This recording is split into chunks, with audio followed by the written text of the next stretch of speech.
Sa ngalan samahan, sa anak, sa Diyos, sa Espiritu Santo. Amen. So, diri na punta sa pulong sa Diyos nga man sa langit nga gistorya niya kang Apostol Mateo o ipaistorya ni Apostol Mateo sa daghan kayong mga tao o ipasulti pod ni Mateo nako nga napod kaninyo kusulti po nyo ngadto sa lain. Pagtulunan may tungod sa panagbulag. Mateo chapter 5 verse 31. Giingon usab kaniadto ang makigbulag sa iyang asawa kinahanglan nga maghatag kaniyag sinulat og pahibalo sa pagigbulag.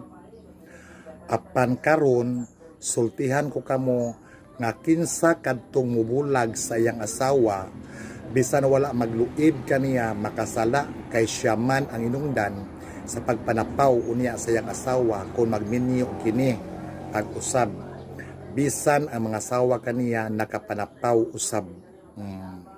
Paminaw gyud mo ha, kadtong mga asawa ug mga bana nga wala magluib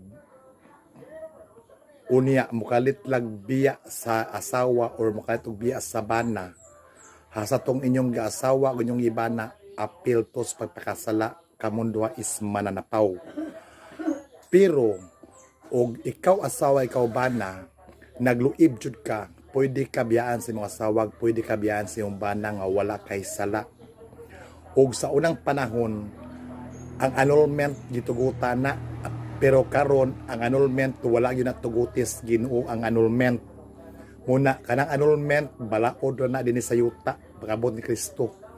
So wala na siya motugot na klaro kaayo.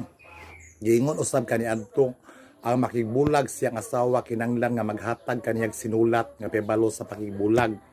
So kaniadto ra ni pag-abot ni Kristo dili gina pwede nga magbulag ang giusa sa Dios nga Amahan, Dios nga Anak, Dios nga Espiritu Santo. No, dili gina pwede. Muna nga ang mga nagpa-annulment karon dili kumukom kaninyo ang Ginoo mukom nyo ganong nagpa-annulment mo.